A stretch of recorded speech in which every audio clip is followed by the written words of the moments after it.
নমস্কার বন্ধুরা, চলে এসেছি জগদলপুর স্টেশনে।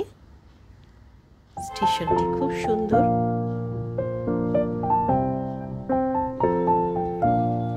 যাচ্ছি আমাদের নির্ধারিত হোটেল হ্যামে এসে পৌঁছেছি। এটা রিসেপশন, সুন্দর সাজানো গোছানো। ঘরও কিন্তু বেশ ভালো, কিন্তু একটা ব্যাপার, এখানে কিন্তু কোনো সিনিক বিউটি ঘর থেকে দেখা যায় না। খুব পরিষ্কার। 2500 টাকার কিছু বেশি এদের per day room charge. Breakfast complimentary নয়। আমরা ব্রেকফাস্ট টেবিলে এসে গেছি। প্রবীণদা আগেই তার খাবার নিয়ে নিয়েছে। আমরাও ব্রেকফাস্ট করে কিছুক্ষণ রেস্ট নিয়ে বিশ্রাম করে বিকেলে বেরিয়ে এসেছি। কয়েক পা গেলেই দন্তেশ্বরী টেম্পল। হেঁটেই এলাম। মা দন্তেশ্বরী টেম্পল দন্তেওয়াড়া যে জায়গাটিতে রয়েছে, রাজা এখানে আরেকটি দন্তেশ্বরী মন্দির তৈরি করেছেন। সেটি দর্শন করে এলাম বালাজি টেম্পলে। বালাজি টেম্পলটাও কিন্তু খুব সুন্দর। দুটো মন্দিরেই পুজো দিলাম। এখানে খুব সুন্দর প্রসাদ খাবার ব্যবস্থা রয়েছে। খেয়ে আমরা এলাম দলপত সাগর লেকে। এই দেখুন, বস্তার ডিস্ট্রিক্টে এটা, ওই জন্য আমচো বস্তার লেখা। এখানে সন্ধেবেলা এটা মনে হচ্ছে সরকারের তরফেই গান টান হচ্ছে।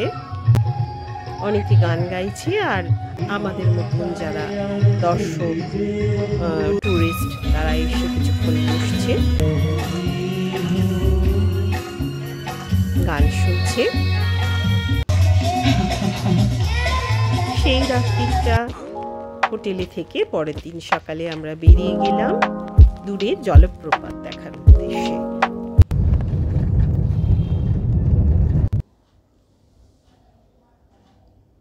প্রথমেই এলাম তিরথগড় জলপ্রপাত।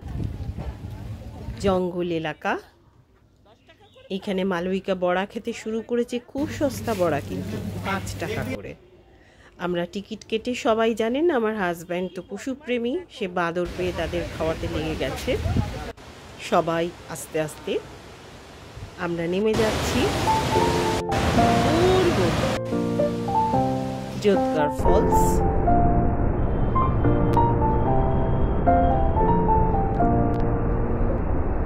নিশ্চয়ই জলের আওয়াজ শুনতে পাচ্ছেন।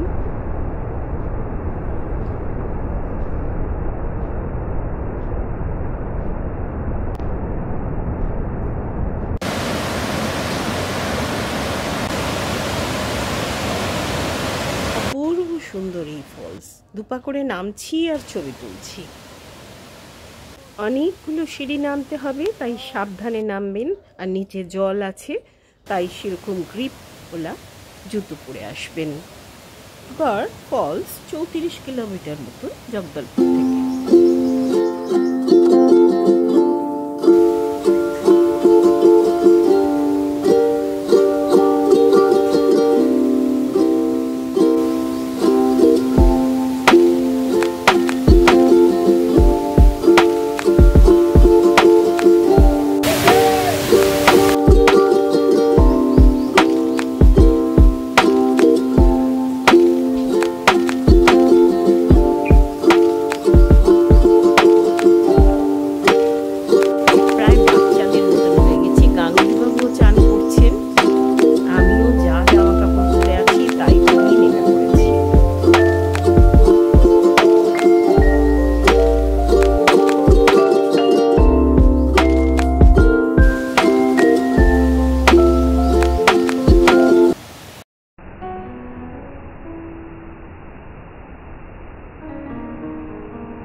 আমার জীবনে এক অসাধারণ অভিজ্ঞতা। ওখান থেকে আমরা চলে এলাম কাঙ্গেরভারি ন্যাশনাল পার্ক। এখন কিন্তু বন্ধ, শীতকালে খোলা থাকে। অতএব একটু দেখে আমরা এবার আসছি চিত্রধারা ওয়াটারফলসে। এই ফলসটিও খুব সুন্দর, একটু অন্যরকম। শ্যাওলা জমেছে কোথাও কোথাও, তাই পুরো সবুজ জল। এখানে দেখছি এক একটা ওয়াটারফলসের ধরন একদম এক এক রকম। দেখুন কি সুন্দর ধাপে ধাপে জল পড়ছে।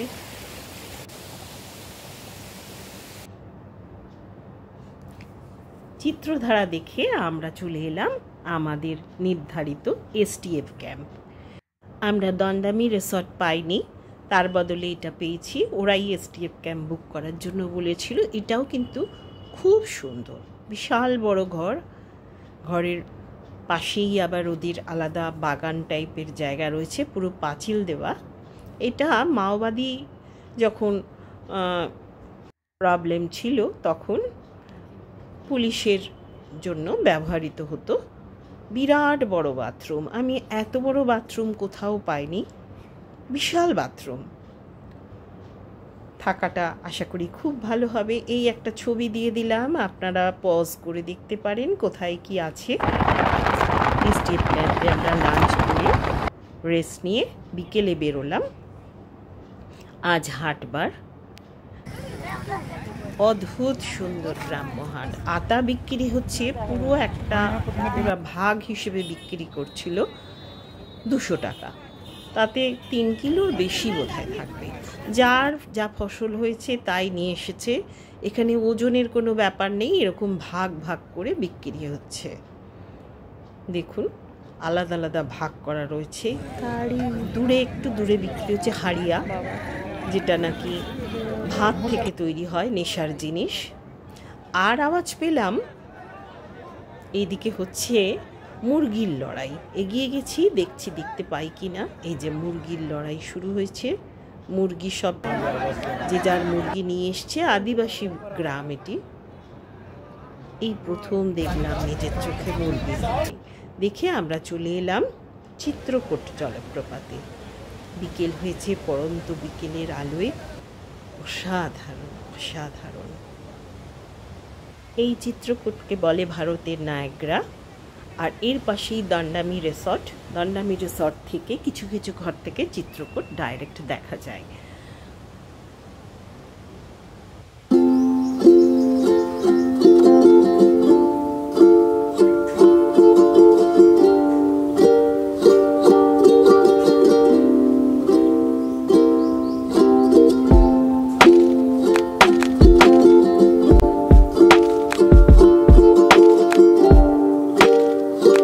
ইন্দ্রাবতী নদী অনেক ওপর থেকে অনেকটা নিচে। পড়ন্ত বিকেল, লাল আকাশ, অসাধারণ।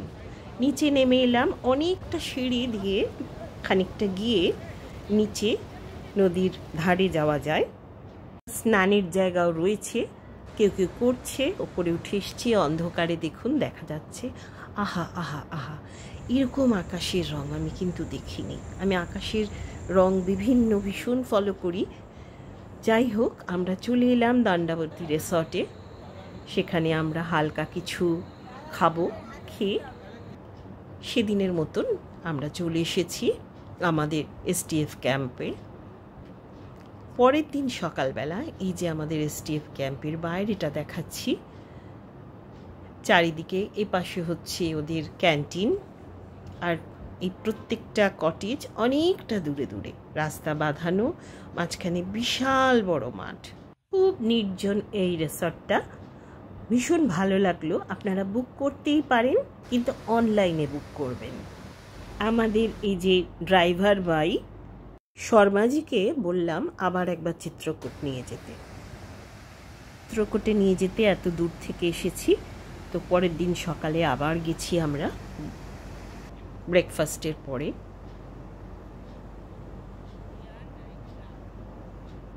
দেখুন রামধনু দেখা যাচ্ছে, কতদিন বাদে রামধনু দেখলাম। আহা,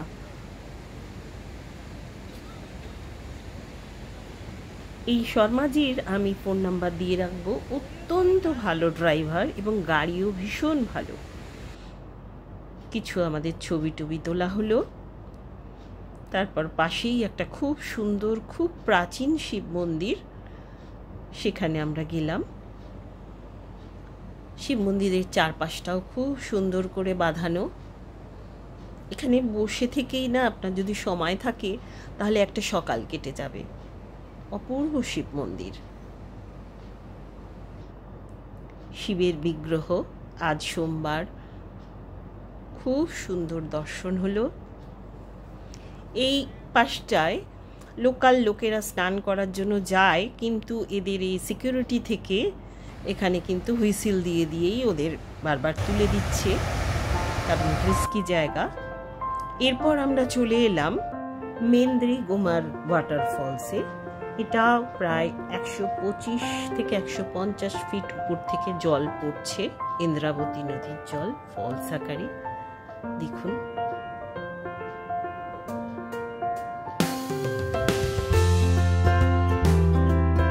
এখানে লোকের ভিড় কম, অপূর্ব সুন্দর ফলস আর খুব নির্জন জায়গাটা। এরপর আমরা পরবর্তী ফলস দেখতে যাব তান্ডাগুমারে। তান্ডাগুমার যাওয়ার পথে আর একটা সুন্দর জিনিস দেখলাম, গ্রামের গণেশ পুজো বিসর্জন, গণেশ ঠাকুর বিসর্জন। ট্রাক্টরের উপর বাচ্চারা সব মহিলা পুরুষ সবাই মিলে গণেশ বিসর্জন করতে যাচ্ছে। চলে এসেছি তান্ডাগুমার ফলসে। এটিও খুব সুন্দর। এই অংশটায় বসে পা ডোবালাম, অনেক মাছ এসে পায়ের কাছে জড়ো হলো। এটাও কিন্তু অনেক উপর থেকে পড়ছে, 100 ফুটের বেশি উপর থেকে জল পড়ছে নিচে।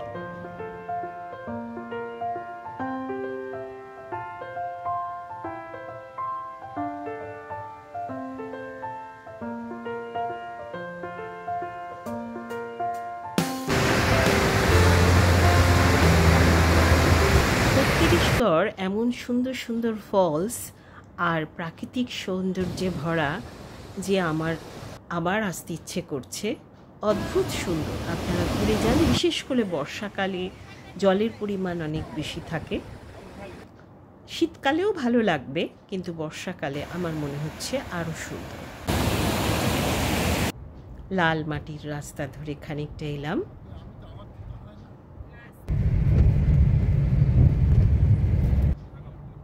শহরের দিকে যাচ্ছি। আমাদের এই রেস্টুরেন্টে আমাদের শর্মাজি নিয়ে এলো ওরিয়ানি। এখানে খাবার দাবার খেয়ে তারপর আজকের রাত্রিটা আমরা আমাদের নির্ধারিত হোটেল অতিথিতে থাকবো। এটি রেল স্টেশন থেকে খুব কাছে। আগামীকাল আমাদের ভোর 5:30টায় ট্রেন, সেই জন্য এই হোটেলটির কিন্তু বেশ সুন্দর দেখছি। এসি রুম, কিন্তু ভাড়া কিন্তু বেশ কম, 1500 টাকার কিছু বেশি। রাত্রিটা কাটিয়ে ভোরবেলা ওরাই আমাদের অটো ঠিক করে দিয়েছিল। উঠে পড়েছি ট্রেনে, সম্বলেশ্বরী এক্সপ্রেসে। আসার সময় আর ব্রেক জার্নি করছি না।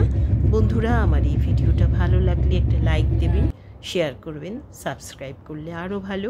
কিছু কমেন্ট করার থাকলে বা কিছু জানার থাকলে অবশ্যই আমাকে সেটা কমেন্ট বক্সে জানাবেন। সবাই খুব ভালো থাকবেন, আর খুব শিগগিরই আমার পরবর্তী ভিডিও নিয়ে আপনাদের কাছে আসছি। ততক্ষণের জন্য বন্ধুরা আপনাদের কাছ থেকে বিদায় নিচ্ছি। আজ তবে আসি, টাটা।